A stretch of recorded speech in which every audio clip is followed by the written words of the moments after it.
One of the questions that this whole tragedy raises is about America's energy policy. And it's time, I think, for Congress to call the question, does America's energy policy work? Is America's current energy policy sustainable?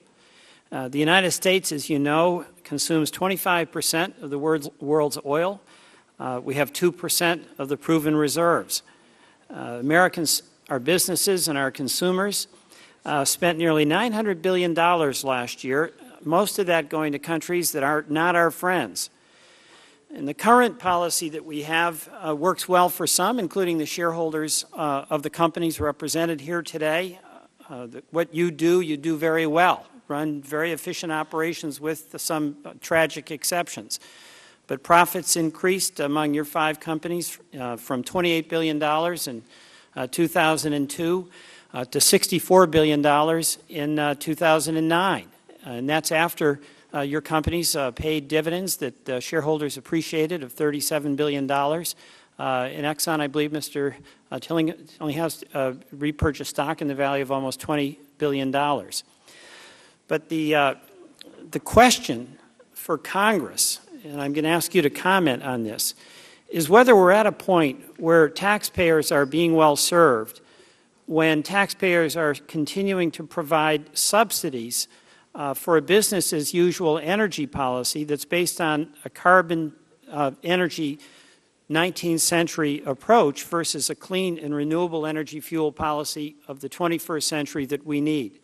And the question really is, should taxpayers of the United States continue to provide billions of dollars of subsidies to an industry, the oil industry, that's mature, to an oil industry that's extremely profitable, into an industry that's based on a carbon-based fuel?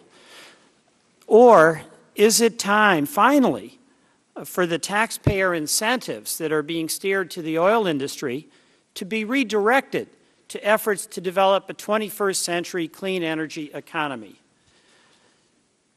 Mr. Tillotson, my understanding just on a specific tax provision is that Section 199 of the Domestic Manufacturing Deduction provides a tax rate reduction for oil and gas companies. Repealing that would shift $17.3 billion from oil companies, and it could be redirected to clean energy efforts, which your company engages in to some extent. Would you support the repeal and redirection of that?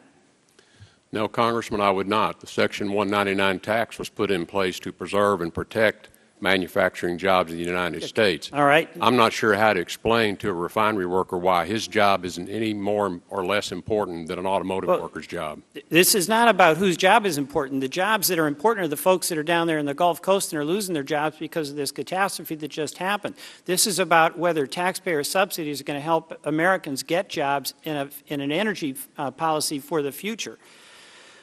Mr. Watson of Chevron, I'll ask you.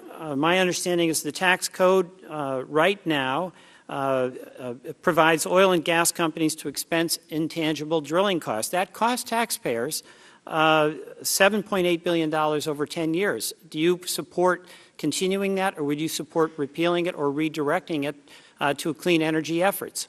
I support continuing it, and I don't consider it a subsidy. I consider it similar to many other provisions in the tax code that dictate the timing of the deduction. Well, you know, I have one question. I believe in tax incentives, but I question whether they should go to mature industries and industries that are profitable. They've managed to get their sea legs, and your industry enjoyed profits of $68 billion, hard work of a lot of people. But do we need in America to be starting to use taxpayer money, which is what these subsidies are, to help us move to a clean energy economy that's sustainable and does not have the risk of these catastrophes that are causing people their lives and their livelihoods? Mr. Marvin, you have a view on this? I do. And I think if I go back to where you started, I think it is time for Congress to take a comprehensive review of energy supply to this country. I think part of that would be then, in addition to all the alternatives and renewables that I talked about in my opening statement, I think it would recognize the importance of oil and gas And and how we make that okay, happen. thank you. My last question. Mr. McKay, there was a report by the U.S. Chamber of Commerce, Mr. Donahue, who said last week that he believed that the taxpayer should help BP pay for the cost of this spill. BP official testimony is you're going to bear the burden on this.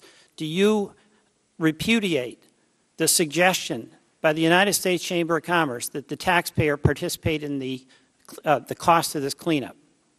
We're going to pay for all costs of the cleanup. Thank you.